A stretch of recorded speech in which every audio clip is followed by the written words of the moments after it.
Grabe guys, parang kailan lang karga-karga ko pa tong si Apo ngayon ay makulit na. At dahil birthday nga ni Calbo, niyakago si Papa pumunta sa city para bumili kami ng cake dun sa bilihan ng cake sa Chatteries. Ang problema guys, gabi na wala na kami mabilan. Kaya sabi ko na lang, ay gagawa ko na lang siya kinabukasan. At pumunta nga kami ng supermarket ni Akari para bumili ng mga instant sponge cake para hindi na tayo magbe-bake. So dito guys, gagamit lang tayo ng fruit cocktail. Kasi nga ang gusto kong gawing cake ay yung fruit salad ang palaman niya. Kaya bumili lang ako na itong fruit cocktail natin tapos hihiwain lang natin siya ng maliliit. So mamaya kukwentahin natin kung magkano nagastos natin dito sa cake na to. Ang binili natin na to na cocktail ay 100 yen lang sa may trial. Tapos ayan, ginawa natin, lagay lang natin siya sa strainer para mawala yung kanyang katas at hindi magsabaw dun sa ating sponge cake. Tapos gagawa tayo ng pangalan, kaya ayan, nagtunaw ako ng chocolate bar natin. Buti na lang may stock pa tayo at dark chocolate nga to. Buti na lang meron tayong silicone, kaya ayan, nasulat na. Nabili ko lang dito sa Daiso, kaya mura lang din. Alam niyo kagandahan dito sa Japan, kapag may kailangan kayong bilhin, napakalapit lang at ang dami niyo mapagpipilian. Meron kayong mabibili sa Daiso, pwede rin kayo mabibili sa online, pwede rin kayo mabibili sa supermarket. Siyempre, kakailanganin din natin ng icing palaman sa loob. Kaya naman ang gagawin natin ay maghahalo lang tayo dito ng whipped cream. Tapos naglagay lang ako ng condensed milk. Bakit may condensed milk? Kasi nga salad, diba? Kaya lang talaga siya ang buko. Tapos kung makikita nyo, itong binili nating sponge cake na to, eh, ewan ko bakit ito yung binili kong sponge cake na magkakaibang sukat. Actually, kasi ito yung nasa ibabaw. Yun ang gusto ko talaga. Kaya lang dahil 2 piraso na lang siya. At gusto ko medyo mas maging mataas siya. Ayan, nagsuggest si Ate Akari na bili ko nga daw itong isang sponge cake naman to na malaki. Pwede naman talaga to na apat na ganito sana yung bili ko kung gusto ko. Kaya lang masyadong malaki kasi hindi naman ako mahilig sa cake na pati yung pamilya ko ay nagbabawasan rin ng sweets. Itong technique na to guys, malaki ang matitipid nyo kung meron lang kayong gamit na pang mix sa bahay nyo. Mas okay na gumawa kayo kasi magkano rin ang umorder nito. Itong simpleng ampaman na to siguro 7,000 yen yun na to ma-order guys. And then kung may mga kakilala kayo umorder nito, inaabot pa ng isang lapad. Pero kung yung mga simpleng cake lang nasa 3 hanggang 4,000, gano'n na kamahal ang mga cake dito. Tapos simpleng design lang yun. Dahil condensed milk nga yung ginamit natin, syempre medyo malabnaw yan. Tapos ang ginawa ko dito sa tira ay nilagay ko na lang sa ref at nilagay natin yung tira natin. Cocktail nilagay ko na din para meron tayong salad pag gustong mag-dessert. At pwede ko rin daling kay Ate Aska para tumaba siya ulit. Tapos ayan, gumawa ulit ako ng another icing natin. Syempre this time ay medyo mas makapit. Hindi siya malalaglag dito sa ating cake kapag pinahid natin siya. At ang ginamit lang nating asukal dito ay yung granulated sugar. Tapos gumamit lang tayo dito ng food coloring na kulay blue. And then ang gusto kong kulay ay yung baby color lang para naman hindi siya pangit tingnan. At the same time ay pambata kasi yan. Kaya ilalagay natin dyan si Ampaman. Na nabili ko lang din sa trial yung Ampaman na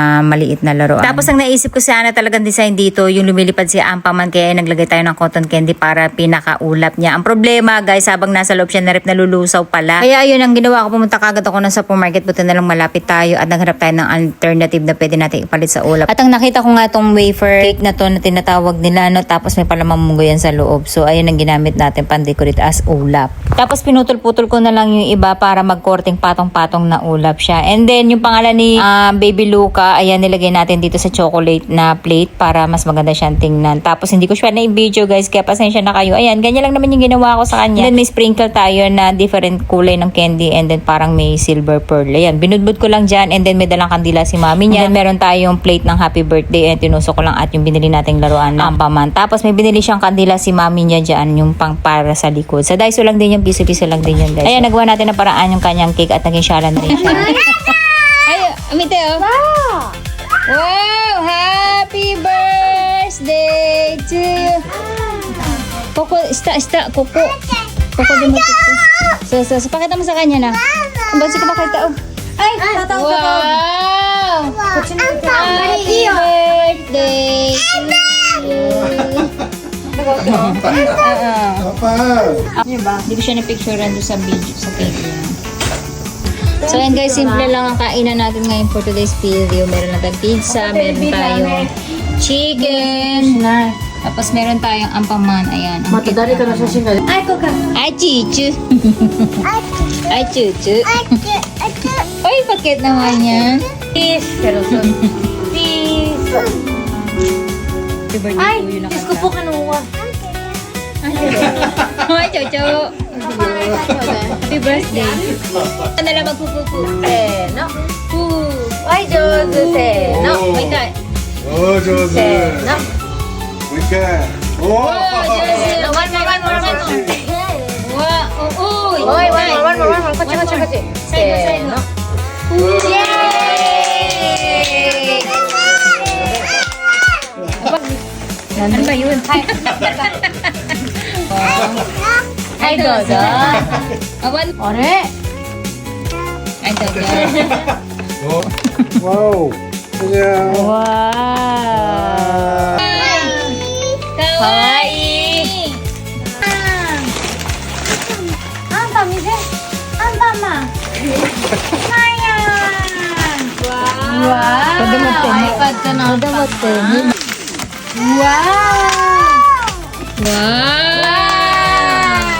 What is that? Oh! Wow! Sena. Wow! Kuka. Wow! Wow! Nice naman yan. Ay, Aja mama, ikaw daw sasakay. Note. Wow! Wow. Nangkay ko na. So ayan guys, pagkatapos namin mag-celebrate ng kanyang birthday, ay dumiretso naman kami ng dagat at doon natin itusunod yung ating part 2. Syempre dahil tayo gumawa ng cake, ayan titikman din natin at nagtsaa-tsaa din tayo. At sobrang sarap niya guys. Hindi kayo magsisisi, nakamura na kayo makakain nyo pa kasi hindi tinipid yung sponge cake. At the same time, masarap yung pagkakalagay natin ng pagkakagawa natin ng salad. Sino mo pang tinatakot ka? Hindi, yung kapitbahay namin. Anong ginawa ko? Kinakain ko lang naman tong gabi. Normal lang yung ginataapit ko may saging, imo. Gumawa ko lang sarili kong dango. So, Yung ginagamit ko lang naman doon yung yung rice bar, ay yung mochi bar. ayun nga. Ay hindi, ayoko nung gusto ko ako gumawa.